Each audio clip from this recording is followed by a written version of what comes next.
வணக்கம் நேயர்களே. தி advocates act 1961 சட்டத்திற்கான சட்ட திருத்த வரைவை இந்திய பார் கவுன்சில் கடந்த 21ஆம் தேதி வெளியிட்டுள்ளது. இந்த வரைவை பற்றிய உங்கள் கருத்துக்களை டிராஃப்ட் ADV ACT 2026 bill@gmail.com என்ற இமெயில் முகவரிக்கு வரும் 31ஆம் தேதி பிற்பகல் 3 மணிக்குள் அனுப்பலாம். இந்த சட்டத்திற்கான சட்ட திருத்த மசோதா கடந்த ஆண்டு நாடு தழுவிய எதிர்ப்பின் காரணமாக கைவிடப்பட்டது குறிப்பிடத்தக்கது. இந்த சட்ட திருத்த வரைவின் முக்கிய அம்சங்களை காணலாம். மருத்துவம், பொறியியல் போலவே சட்ட படிப்புகளுக்கும் நுழைவுத் தேர்வு நடத்தும் அதிகாரத்தை இந்திய பார் கவுன்சிலுக்கு இந்த வரைவு வழங்குகிறது. ஏற்கனவே நீட் நுழைவுத் தேர்வினால் மாணவர்களின் மருத்துவ கனவுகள் சிதைக்கப்பட்டு பல மாணவர்கள் தற்கொலை செய்து கொள்வதை நாம் பார்த்து வருகிறோம். இந்த சூழலில் சட்ட படிப்புகளுக்கு நுழைவுத் தேர்வு தேவையா?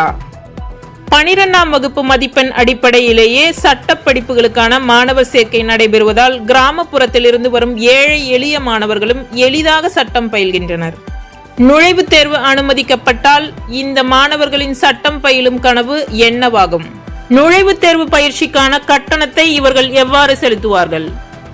இந்த வரைவின் அடுத்த முக்கிய அம்சம் பார் கவுன்சிலில் பதிவு செய்வதற்கான கட்டண உயர்வு. சட்டம் பயின்ற மாணவர்கள் வழக்கறிஞராக நீதிமன்றங்களில் பணியாற்ற பார் கவுன்சிலில் பதிவு செய்வது கட்டாயம். இந்த பதிவிற்காக இன்று வசூலிக்கப்படும் கட்டணம் ரூபாய் 750. இந்த புதிய வரைவில் நிர்ணயிக்கப்பட்டுள்ள கட்டணம் 22,500 ரூபாய். பழைய கட்டணம் 1993 நிர்ணயிக்கப்பட்டது என்பதால் பண வீக்கத்தை காரணம் காட்டி இந்த புதிய கட்டணம் தீர்மானிக்கப்பட்டுள்ளது.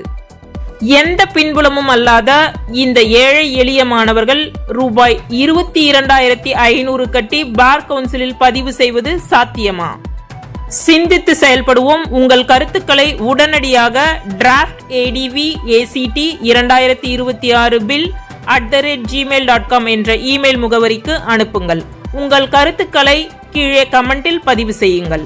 எந்த பின்புலமும் இல்லாமல் அரசு சட்டக் கல்லூரிகளில் படித்து பல மாநிலங்களின் கவர்னர்களாக, மத்திய அமைச்சர்களாக, இந்தியாவின் தலைமை நீதிபதியாக கூட பணியாற்றி பலர் சாதனை புரிந்துள்ளனர். இத்தகைய சாதனையாளர்களை எதிர்காலத்தில் உருவாக்கிட உடனடியாக உங்கள் கருத்துக்களை இந்திய பார் கவுன்சிலுக்கு அனுப்புங்கள். தமிழ் சேவல், இது உண்மைக்கான தேடல். தமிழ் சேவல் சேனலுக்கு சப்ஸ்கிரைப் செய்யுங்கள்.